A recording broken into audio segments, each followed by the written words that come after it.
Think about the longest you've ever had to wait for something you really wanted. A medical result? A text back? A job offer? Now, think smaller. You're streaming a video and the screen freezes. That little spinning loading wheel pops up. How long until you're annoyed? 5 seconds? 3?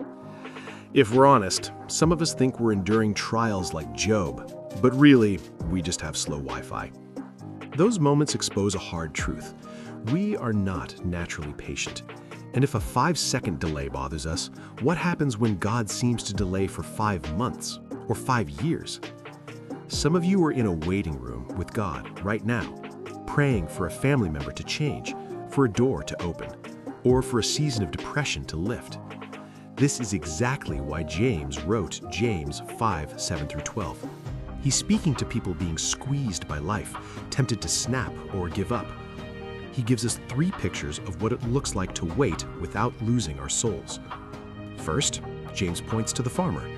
See how the farmer waits for the precious fruit of the earth, being patient about it until it receives the early and the late rains. A farmer cannot microwave a harvest. He prepares the soil and plants the seed, but then he hits a wall. He cannot control the rain. Waiting for the farmer doesn't mean doing nothing. It means working faithfully on what he can do while trusting God with what he can't. The takeaway? Where are you trying to control the rain in your life? James says, establish your hearts. Do today's faithful work and trust God's timing for the harvest. Next, James pivots to the prophets and Job. The prophets, like Jeremiah or Elijah, didn't have blessed lives by worldly standards. They were ignored and attacked. They kept going because they feared God more than people.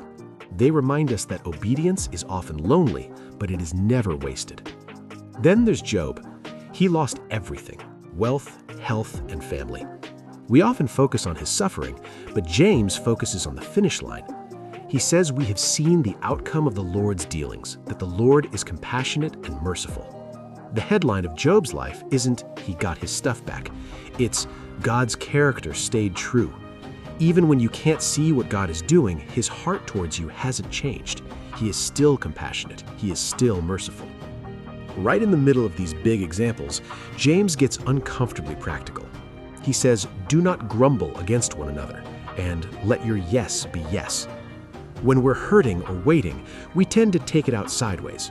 We complain about people instead of praying for them. James is saying, patient people don't just wait. They treat others differently while they wait. Your challenge this week: think of one person you've been complaining about. Every time you want to vent about them, pray for them instead. That is how you practice patience in the real world. As we wrap up, pick one of the 3 pictures James gives us: farmer, prophet, or Job, and live it out for the next 7 days. If you're the farmer, choose one small act of obedience you'll keep doing even if you see 0 results. If you're the prophet, speak truth gently but clearly in one place you've been staying silent. If you're with Job, bring your honest pain to God in prayer every day and remind yourself the Lord is compassionate and merciful.